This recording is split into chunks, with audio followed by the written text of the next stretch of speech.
Lecture start करते हैं और आज के लेक्चर में हम आपको पढ़ाएंगे इलेक्ट्रॉनिक कॉन्फ़िगरेशन और फर्स्ट 20 एलिमेंट्स। बच्चों फर्स्ट 10 एलिमेंट्स की इलेक्ट्रॉनिक कॉन्फ़िगरेशन आपको मैंने पिछली क्लास में पढ़ा दी थी। अब मैं आपको जो रिमेनिंग एलिमेंट्स हैं उनकी इलेक्ट्रॉनिक कॉन्फ़िगरेशन पढ़ाऊंगा। तो अब आप लोग अपना रजिस्टर निकाल लीजिए जल्दी से। मैं आपके साथ स्क्रीन शेयर कर रहा हूँ।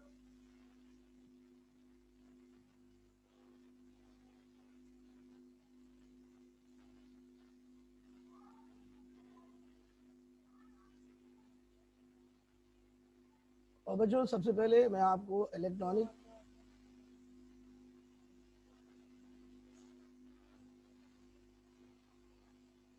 पहले मैं आपको सोडियम की इलेक्ट्रॉनिक कॉन्फ़िगरेशन कराऊंगा। सोडियम का एटॉमिक नंबर है 11।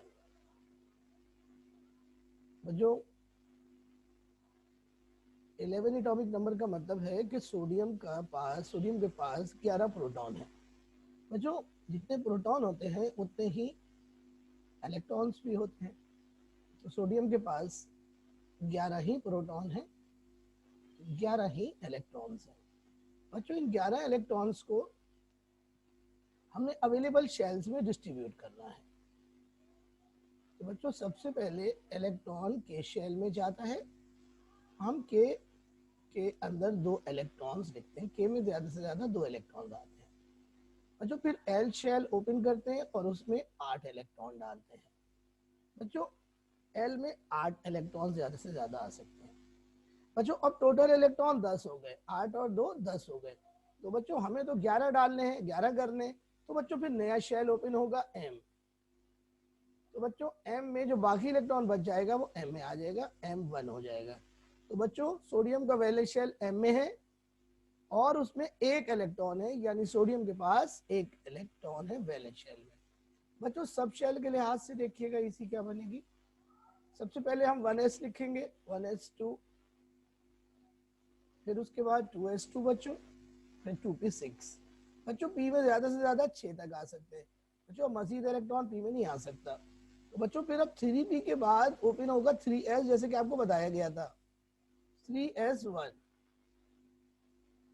तो सोडियम का वैलेंस शेल s ऑर्बिटल में होता है और उसमें 1 इलेक्ट्रॉन होता है। Is it clear to you?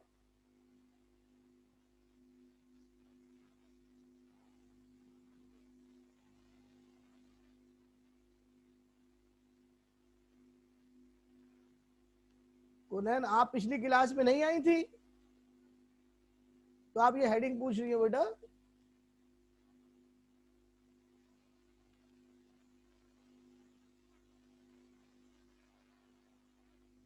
तो बच्चों हम लोग आपको बताए, हम आपको इलेक्ट्रॉनिक कॉन्फ़िगरेशन पढ़ा रहे हैं फर्स्ट 20 एलिमेंट्स की।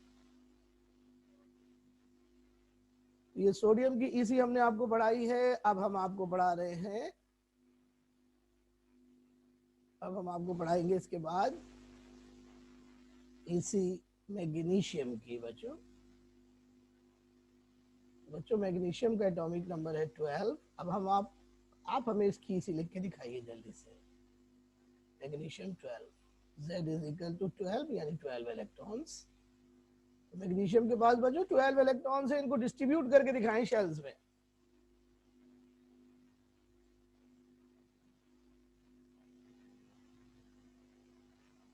जल्दी से इसको बच्चों डिस्ट्रीब्यूट करके दिखाएं शेल में।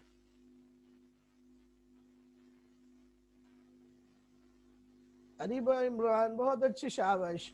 फिर बेटा सब शेल में भी करके दिखाओ, शाबाश हमारा, वेरी गुड। M3 नहीं होगा बेटा सकीना, M2 होगा।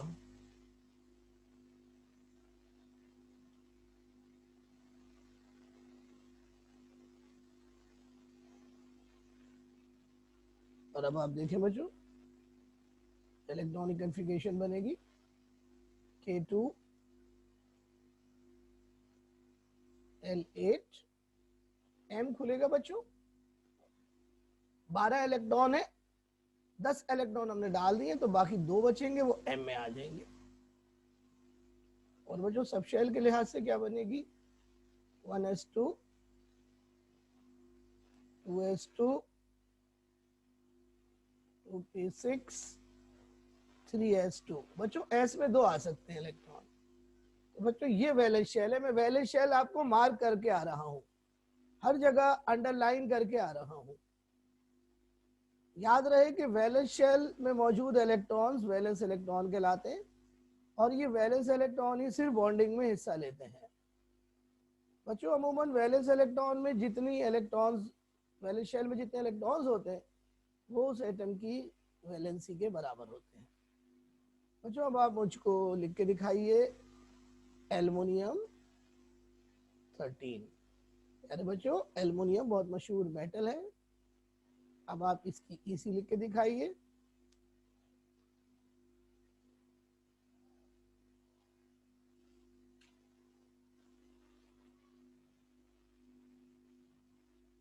जी हमारा बहुत अच्छे, बिल्कुल ठीक है। अरीबा मोइन बहुत अच्छे, बिल्कुल ठीक है।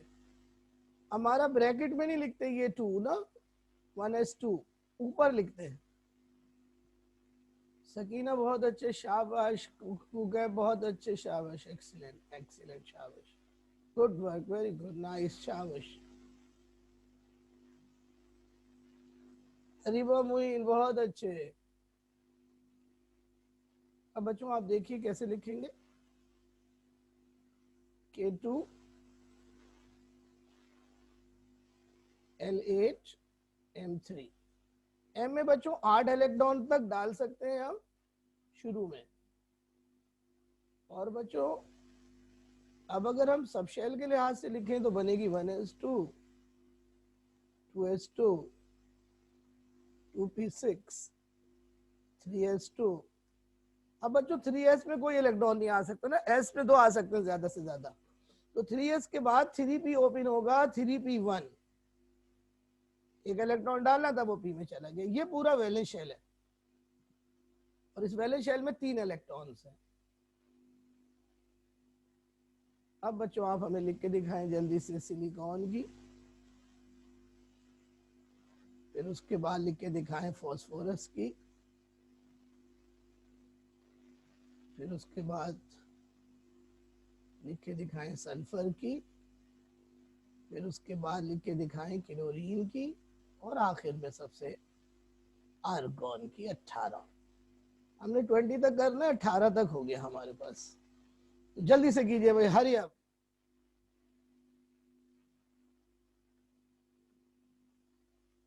हरी अप, हरी अप, सही है बेटा, शाबाश, एक्सीलेंट, वेरी गुड।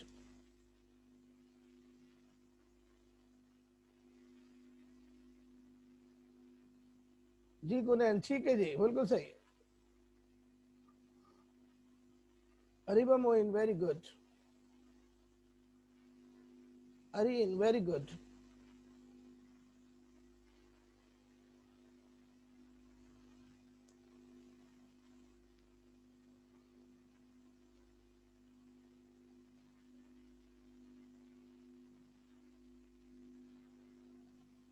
जी सकीना वेरी गुड।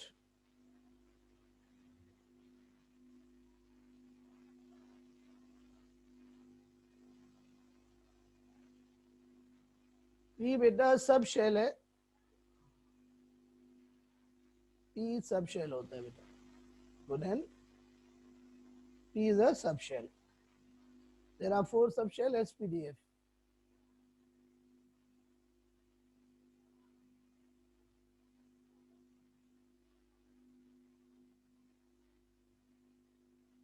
बच्चों मैं आपको लिख के दिखाता हूँ, जरा सा देखिए आप लोग।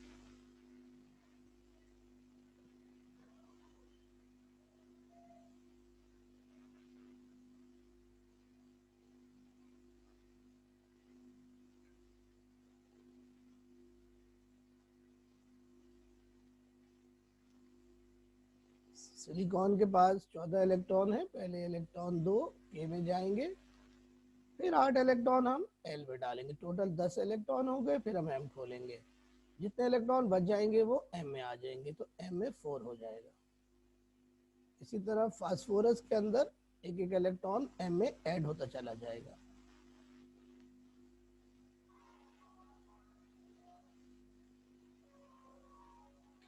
K2 L8 10 इलेक्ट्रॉन हो गए, 5 इलेक्ट्रॉन हमने m में डालने हैं क्योंकि हमारे पास 15 इलेक्ट्रॉन है टोटल। तो अब इसके पास फास्फोरस के पास 5 वैलेंस इलेक्ट्रॉन हो गए। सल्फर को देखिए, सल्फर के पास 16 इलेक्ट्रॉन्स हैं। 16 के लिहाज से पहले K में जाएंगे 2, K2, L8 और फिर जनाब M1, M में 6 आएंगे, फिर क्लोरीन में 7 हो जाएंगे और आर्गॉन में 8 हो जाएंगे।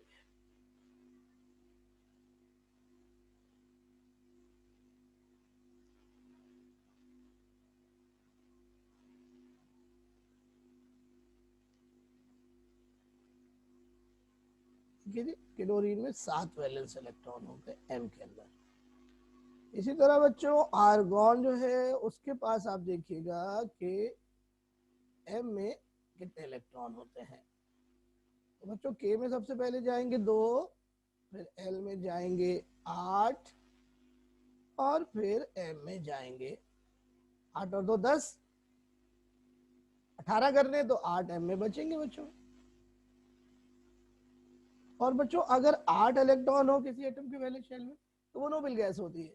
तो argon is a noble gas. अब बच्चों चूंकि आर्गॉन नोबल गैस है, M में 8 से ज्यादा इलेक्ट्रॉन आउटर शेल में नहीं आ सकते, आउटर शेल में 8 से ज्यादा इलेक्ट्रॉन नहीं आ सकते। तो इसलिए अब मजीद अगर इलेक्ट्रॉन डालना होगा तो वो M में नहीं आ सकता, वो M में नहीं आ सकता। फिर जनाबे वाला वो इलेक्ट्रॉन फिर बच्चों अगले शेल में जाएगा, N में जाएगा, अरीन जैसे कह रही है, बिल्कुल ठीक है। अब बच्चों सब शेल के लिहाज से भी देख लो बच्चों,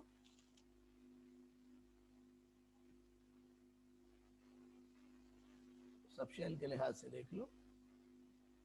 तो ये बच्चों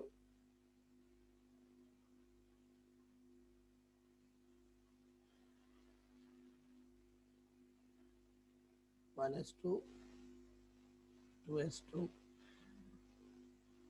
2p6,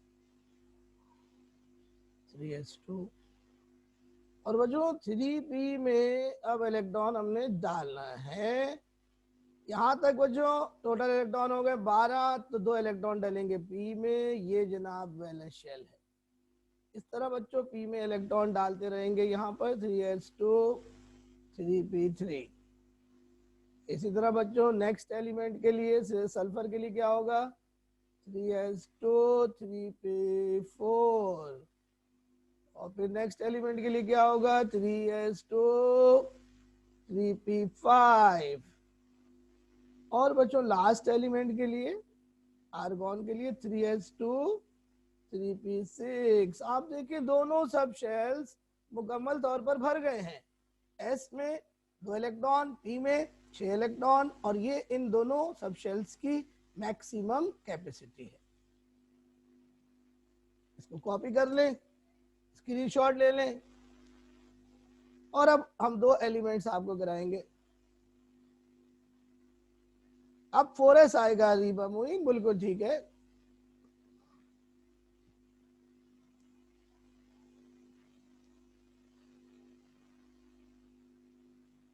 जी अब्दुल राफे आपको आवाज हल्की आ रही है, बाकी तो सबको तो सही आ रही है।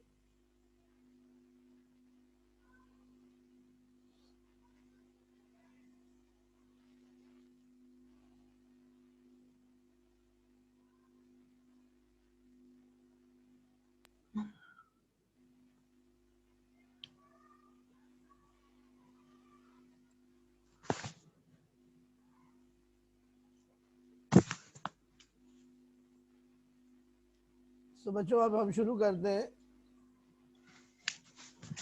नेक्स्ट एटॉमिक नंबर आ रहा है ये है जी पोटाशियम का। Potassium atomic number 19। और अब बच्चों यहां से बहुत इंपॉर्टेंट जो है वो इसकी इलेक्ट्रॉनिक कॉन्फ़िगरेशन है। आप देखें कि इसके पास 19 इलेक्ट्रॉन्स हैं, ये हमने डिस्ट्रीब्यूट करने। सबसे पहले K में जाएंगे इलेक्ट्रॉन, K में चले गए 2, फिर L में जाएंगे 8, फिर M में जाएंगे 8। M में 8 से ज्यादा नहीं डाल सकते, क्योंकि आउटर शेल में 8 से ज्यादा इलेक्ट्रॉन नहीं आते। अब ये 18 इलेक्ट्रॉन हो गए, तो अब जो 19वां इलेक्ट्रॉन है वो जाएगा एन के अंदर, चौथे शेल में। चौथे शेल को कहते हैं एन।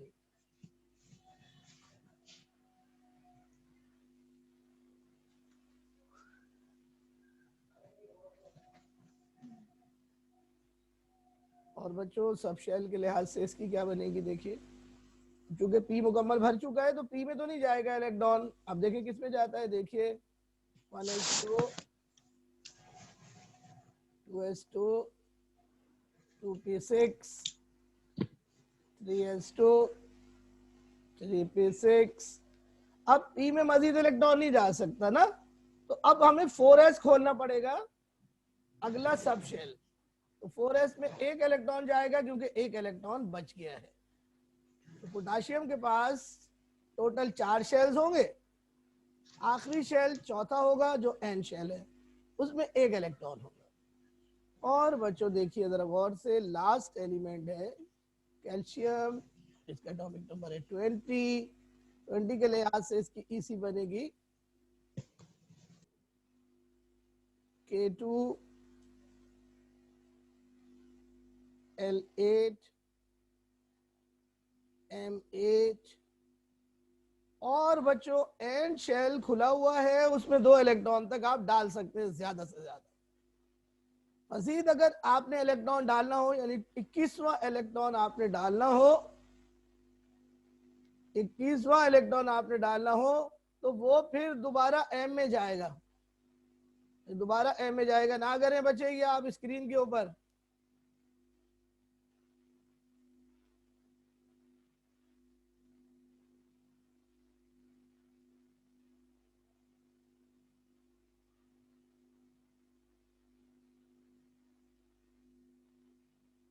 और बच्चों सब शेल के लिहाज से क्या बनेगी इस चीज की, 1s2 2s2 2p6 3s2 3p6। और बच्चों फिर 4s ओपन होगा और 4s में रिमेनिंग इलेक्ट्रॉन जो 2 हैं वो हम डाल देंगे, 4s2 इसकी इसी बनेगी।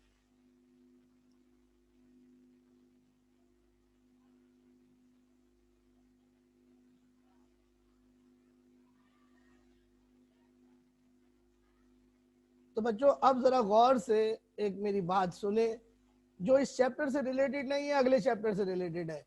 गौर से देखिएगा, ये ईसी आपके सामने,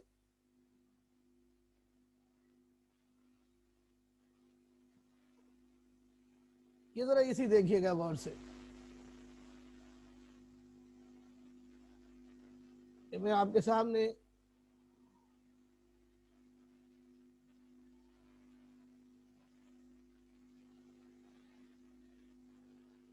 गौर से देखिए, ये हाइड्रोजन की ईसी है और ये ईसी है 1s1। अब जरा सा गौर से देखिए, हाइड्रोजन के बाद हीलियम और हीलियम के बाद लिथियम, उसकी ईसी आ रही है 2s1। यानी लिथियम हाइड्रोजन की इलेक्ट्रॉनिक कॉन्फ़िगरेशन वैलेंस शेल में रिपीट कर रहा है। देखो ये 1s1 और ये देखो 2s1।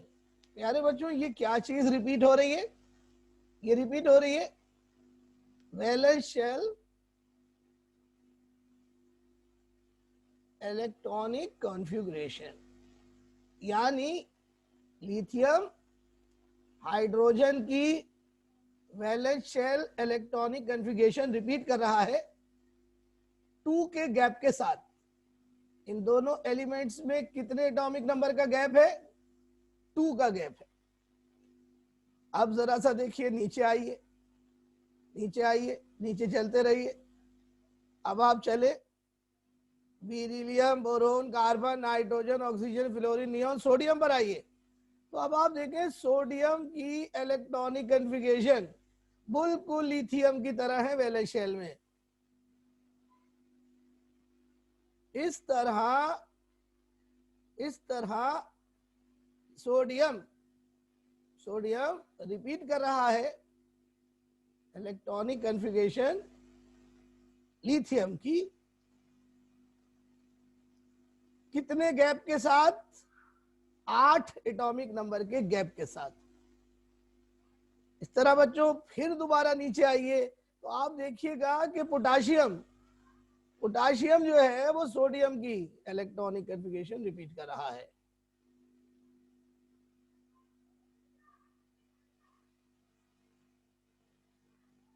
ये देखिए, और यहाँ पे गैप कितने का है? यहाँ पर भी 8 का गैप है। तो बच्चों आप बड़े जबरदस्त बात जो है वो इस लेक्चर से ये समझ रहे हैं, समझने में कामयाब हो गए हैं कि बहुत सारे एलिमेंट्स हैं जो कि अपनी प्रॉपर्टीज, अपनी वैलेंस शेल इलेक्ट्रॉनिक कॉन्फ़िगरेशन को रिपीट करते हैं। बच्चों वैलेंस शेल इलेक्ट्रॉनिक कॉन्फ़िगरेशन अगर दो या दो से ज्यादा एलिमेंट्स की सेम हो तो बच्चों वो दो या दो से ज्यादा एलिमेंट्स की केमिकल प्रॉपर्टीज सेम हो जाती है। तो केमिकल प्रॉपर्टीज का ताल्लुक वैलेंस शेल इलेक्ट्रॉनिक कॉन्फ़िगरेशन से होता है। इसका मतलब ये हुआ कि लिथियम की प्रॉपर्टीज हाइड्रोजन की तरह होंगी, सोडियम की प्रॉपर्टी लिथियम की तरह होंगी, पोटेशियम की प्रॉपर्टी सोडियम की तरह होंगी, यानी इन चारों की प्रॉपर्टी सेम होंगी। तो बच्चों इस तरह एलिमेंट्स की प्रॉपर्टीज रिपीट हो रही है, रिपीट हो रही है, रिपीट हो रही है। And this repetition in properties, this repetition in properties of element is called periodicity. And our next chapter is periodicity in elements. तो बच्चों अगर इलेक्ट्रॉनिक कॉन्फ़िगरेशन नहीं आएगी आपको तो फिर पीरियोडिसिटी आपको समझ नहीं आ सकेगी।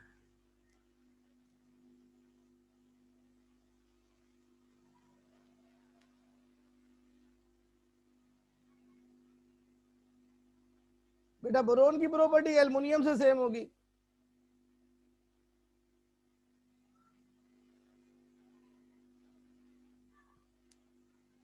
ब्रैकेट में मैंने क्या लिखा है बेटा?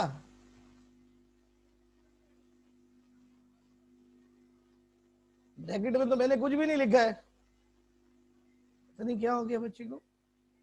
तो बच्चों आप देखें कि एलिमेंट्स पीरियोडिक टेबल में एलिमेंट्स अपनी प्रॉपर्टीज को रिपीट करेंगे अगर उनकी valence shell electronic configuration same हो जाए। तो आप देखें कि कुछ गैप के बाद एलिमेंट अपनी प्रॉपर्टीज को रिपीट कर रहे हैं, हर एलिमेंट की इलेक्ट्रॉनिक कॉन्फ़िगरेशन रिपीट हो रही है एक खास गैप के बाद। और बच्चों वो गैप जो है वो है 2, 8, 8, 18, 18, 32, यानी जितने भी एलिमेंट है 1 से लेकर 110 तक वो अपनी प्रॉपर्टीज को रिपीट करते हैं इस गैप के साथ। 2, 8, 8, 18, 18, 32 एटॉमिक नंबर के लिहाज से। And this repetition in properties of element is called periodicity. It's called periodicity. So due to periodicity, elements in the periodic table show same chemical properties after some gap. The periodic table of element is based on periodicity. तो बच्चों अगला chapter जिसका नाम है periodic table या periodicity, वो periodic table periodicity पे base करता है। तो अगर पीरियोडिक टेबल समझना है तो इलेक्ट्रॉनिक कॉन्फ़िगरेशन जो ये आपको पढ़ाई गई है ये आपको समझनी होगी। और कौन सी वाली? सब शेल वाली, जो आपके कोर्स में नहीं है।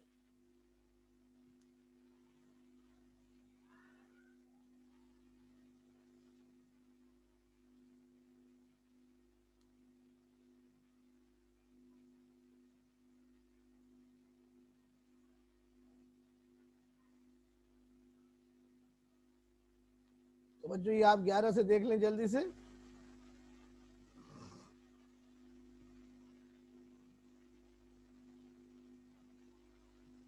तो यहीं पर हमारा चैप्टर खत्म हो गया बच्चों, और अब हम लोग नया चैप्टर शुरू करेंगे। लेकिन उससे पहले मैं आपको एक होमवर्क दे रहा हूँ, वो होमवर्क आपने करके लाना है कॉन्सेप्चुअल से। तो नोट कर लें अपने पास होमवर्क, ये इंफॉर्मेटिव चार्ट में ये टॉपिक मौजूद है।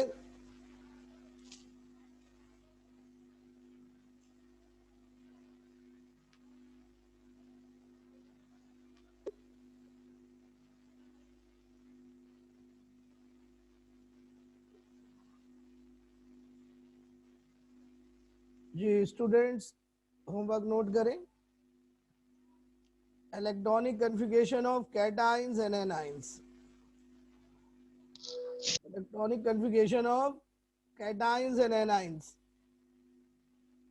ये आपको बच्चों कॉन्सेप्चुअल से करके आनी है, अपने रजिस्टर में नोट करके आनी है। बिल्कुल इसी तरीके से होगी, बस कैटाइन और एनाइन में आपको इलेक्ट्रॉन्स निकालने पड़ेंगे, जो हमने चैप्टर नंबर 2 में आपको सिखाए थे कैसे निकालते हैं।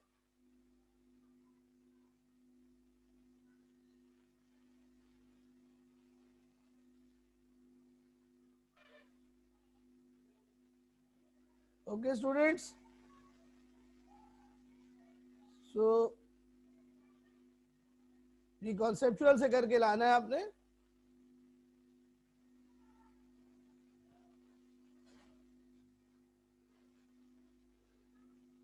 ये होमवर्क करके आप मुझे पिक्चर भेज दीजिए। एक्चुअली तो आप खुद अपने चेकर हैं, आपने खुद ईमानदारी से करना है सारा काम, क्योंकि आप लोगों को पता है कोविड की वजह से अब आप खुद ही अपने चेकर हैं। और आप सब लोगों को मालूम है कि कोविड जो है वो बहुत खतरनाक अंदाज में फैल रहा है। तो एहतियात का तकाजा यही है कि ऑनलाइन क्लासेस ही हम कंटिन्यू करें। तो बच्चों अब आप लोग नए सफ़े पर हेडिंग लगाएं, chapter number 5, periodicity of elements.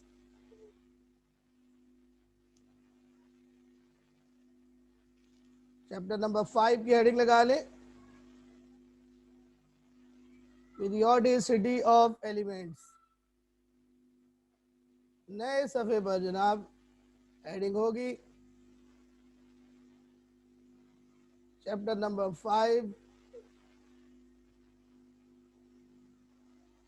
periodicity of elements। Chapter number 5, periodicity of elements। और बच्चों इसका पहला टॉपिक आपको पढ़ाएंगे 5.1,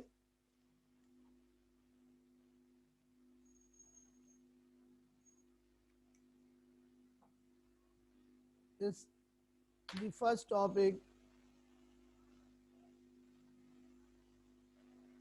this is the first topic of this chapter।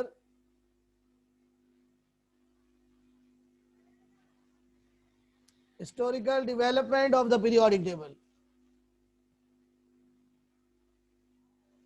historical development of the periodic table।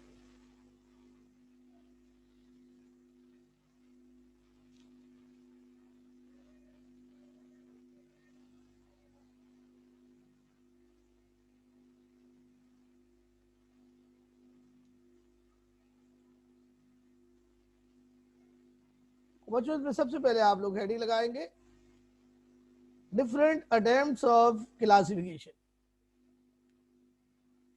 यार बच्चों जब बहुत सारे एलिमेंट डिस्कवर हो गए तो साइंसदानों ने उन एलिमेंट्स को एक पार्टिकुलर पैटर्न में अरेंज करने का आगाज किया। बच्चों एलिमेंट्स को क्लासिफाई करने का मकसद ये था कि एलिमेंट्स की स्टडी सिंपल और सिस्टमैटिक हो जाए, और वो एलिमेंट्स जिनकी प्रॉपर्टीज आपस में मैच करती हैं वो एक प्लेस पर आ जाए, और जिनकी प्रॉपर्टीज आपस में मैच नहीं करती वो अलग अलग प्लेसेस के ऊपर रखे जाएं। तो बच्चों इन कोशिशों में सबसे पहली कोशिश जिस साइंसदान ने की जो हमारे कोर्स में है उसका नाम है डोब्रीनर्स क्लासिफिकेशन। दूसरे साइंसदान जिनका नाम था न्यूलैंड, उनकी क्लासिफिकेशन हमारे कोर्स में न्यूलैंड्स क्लासिफिकेशन। तीसरा टेबल जो हम पढ़ेंगे वो है लॉथर मेयर्स क्लासिफिकेशन, और चौथी क्लासिफिकेशन है मेंडलीव क्लासिफिकेशन। सबसे अच्छी क्लासिफिकेशन मेंडलीव की थी, हालांकि गलतियां उसमें भी थी। प्यारे बच्चों, ये तमाम टेबल्स जो बनाए गए उसमें पीरियोडिसिटी को मरकजी अहमियत हासिल थी, यानी तमाम साइंसदान ये कोशिश कर रहे थे कि वो एलिमेंट्स जिनकी प्रॉपर्टी सेम है वो एक ही जगह पर प्लेस किए जाएं, यानी उनके टेबल में एलिमेंट की प्रॉपर्टीज रिपीट हो एक मखसूस गैप के बाद। तो बच्चों, एटॉमिक वेट को बुनियाद बनाकर तमाम एलिमेंट्स को पार्टिकुलर टेबल में अरेंज करने का आगाज हुआ। उसमें बच्चों जो पहली क्लासिफिकेशन हमने आपको पढ़ानी है उसका नाम है डोबरीनर क्लासिफिकेशन।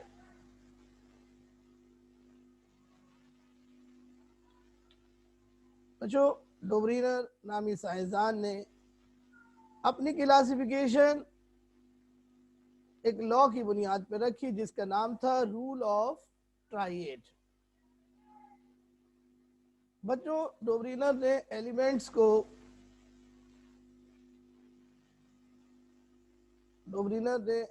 को बच्चों ट्राइएड की शक्ल में अरेंज किया।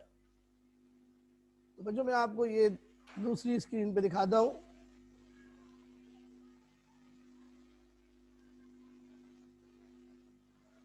बच्चों, डोबरीनर ने एलिमेंट्स को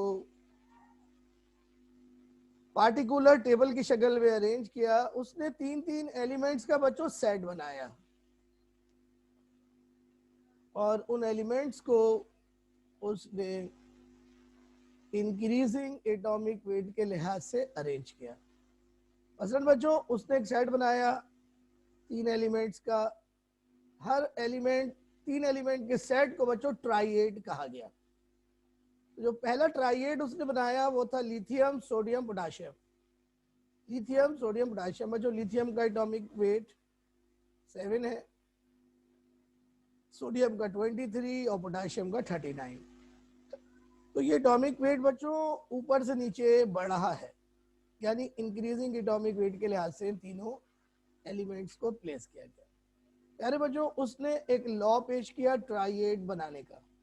उस लॉ को कहते हैं रूल ऑफ ट्राइएड या लॉ ऑफ ट्राइएड।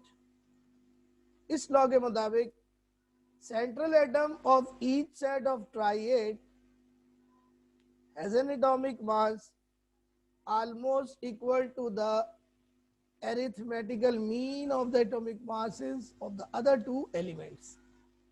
जो मतलब ये हुआ इसका कि जो मिडिल एलिमेंट है ट्राइएड का, उसका एटॉमिक मास पहले और आखिरी एलिमेंट के एटॉमिक मासेस के एवरेज के बराबर होगा।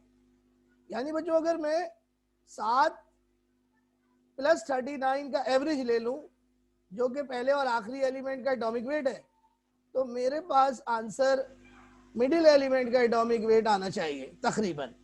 और आप देखें कि 7 + 39 डिवाइडेड बाई 2 का एक्यूरेट आंसर 23 आ रहा है।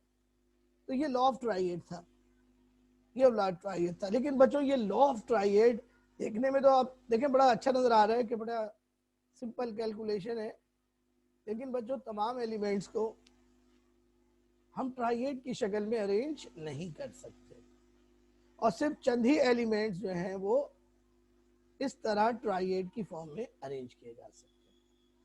इसलिए बच्चों डोबरीनर्स की क्लासिफिकेशन नाकाम हो गई।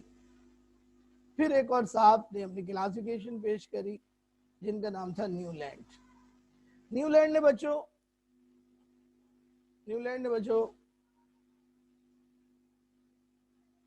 नहीं, क्योंकि अब क्लासिफिकेशन इंक्लूड नहीं है, लेकिन बच्चों पढ़ना पड़ेगी ना, समझ नहीं आएगा।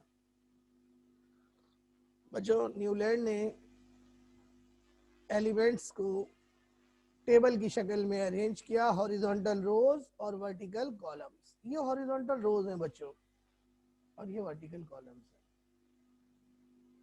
बच्चों न्यूलैंड ने अपना लॉ पेश किया जिसका नाम था लॉ ऑफ ऑक्टेव। ऑक्टेव कहते हैं बच्चों 8 को, 8, law of Octave, law of 8। उसने बच्चों एलिमेंट्स को इंक्रीजिंग एटॉमिक वेट के लिहाज से हॉरिजॉन्टल रोज और वर्टिकल कॉलम्स की शक्ल में अरेंज किया। उसने ये नोट किया और अपना लॉ पेश किया, लॉ ऑफ ऑक्टेव, जिसके मुताबिक every 8th element has similar properties to the first element in the given row. यानी हर 8वां एलिमेंट पहले एलिमेंट की प्रॉपर्टीज को रिपीट करता है। मसलन बच्चों सोडियम लिथियम की प्रॉपर्टी रिपीट कर रहा है, ये 8वां एलिमेंट है। अगर मैं लिथियम से चलूं तो काउंट कीजिए, लिथियम से 1 2 3 4 5 6 7 8। Sodium is the 8th element which repeats the property of lithium. Magnesium is the 8th element from beryllium and magnesium repeats the property of beryllium. Similarly, aluminium repeats the property of boron and so on. तो बच्चों ये law of triad बहुत अच्छा हमें नजर आ रहा है, खुसूसन जो फर्स्ट 16 एलिमेंट्स है। मॉडर्न पीरियोडिक टेबल में भी वही है, लेकिन बच्चों ये लॉ नाकाम हो गया बुरी तरीके से, क्योंकि ये लॉ सिर्फ फर्स्ट 16 एलिमेंट्स तक बिल्कुल दुरुस्त काम करता है, लेकिन कैल्शियम के बाद ये लॉ बुरी तरीके से नाकाम हो जाता है। इसके अलावा बच्चों इसके टेबल में हाइड्रोजन भी प्लेस नहीं की गई थी। तो ये 2 पीरियोडिक टेबल मैंने आपको पढ़ा दिए बच्चों।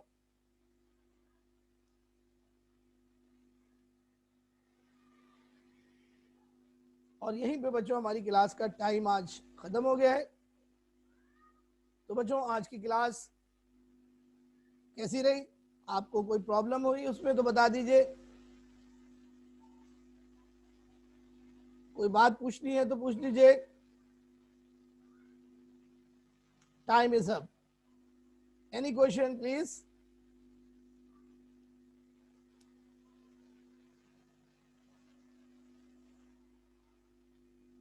नहीं, क्योंकि अब सिर्फ मॉडर्न क्लासिफिकेशन है हमारे कोर्स में।